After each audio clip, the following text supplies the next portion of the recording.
তরকারি দুটো করে নিয়েছি, আর এসে আমি বাবুকে নিয়ে আসি, তারপরে করবো একটু টক, আর ভাতটা বাকি আছে, মানে এই দুটো করে নেব, কারণ 10:30 বেজে গেছে অলরেডি, আমাকে বেরোতে হবে 11টার মধ্যে। তো তার মধ্যে আবার একটু চা করেছি, কারণ সকালে না চা করা হয়নি, মানে ওর বাপি যদি ওর সঙ্গে বেরিয়েছে, চা আর খাচ্ছে না, তো একার জন্য আর ভালো লাগছে না। তো একটু দুধ ছিল, তো ভাবলাম দুধ চা করে নিই, তো রান্না করতে বসিয়েছিলাম। তো এই চাটুকু খেয়ে নেবো, নিয়ে ড্রেস পরবো, 40-এ বেরোলে হয়ে যাবে, একটু তাড়াহুড়ো করে আর কি হাঁটতে হয়, আর 10:30 বেরোলে একটু আস্তে আস্তে করে যাওয়া যায়। তো চলো চাটা খেয়ে নিয়ে ড্রেসটা পরবো।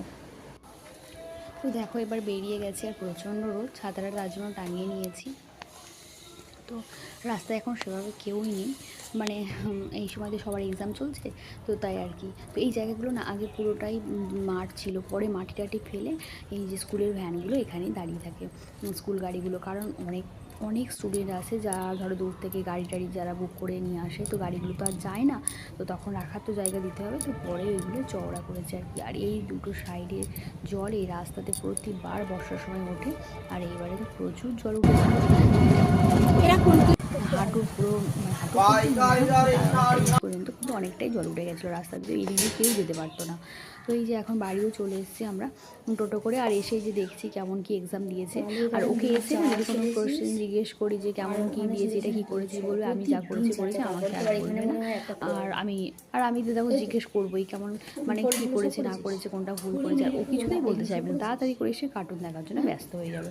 তো চলো, আর আজকে যেহেতু বাবুকে স্নান করাবো, তার জন্য বাপিকে ডাব আনতে বলেছিলাম, আর এখানে একটু বাটার ওকে মাখিয়ে দেবো আগে, দিয়ে তোমার ডাবের জল, আর কালকে তুলে রেখেছিলাম যে জলটা, সেই জল দিয়ে মিক্স করে ওকে স্নান করিয়ে দেবো।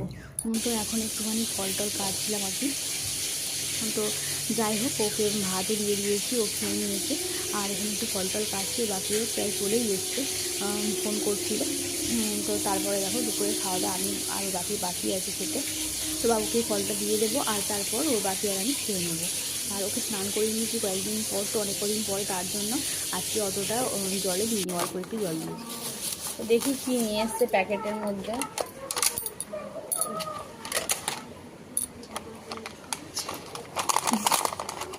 একটা জিয়ার প্যাকেট, আর যা দিয়েছে সব একদম হয়ে গেছে, কলা আর মিহিদানার লাড্ডু পুরো ভেঙে গুঁড়ো হয়ে গেছে, আর এই একটা মিষ্টি আছে, আর এটা কি তার চিহ্ন নেই, এই হচ্ছে নিয়ে এসছে। তো চলো দেখি এটা কি, ও সোন পাপড়ি দেখি আমার ভাত দিয়ে দিই, আর এটা ছিল একজন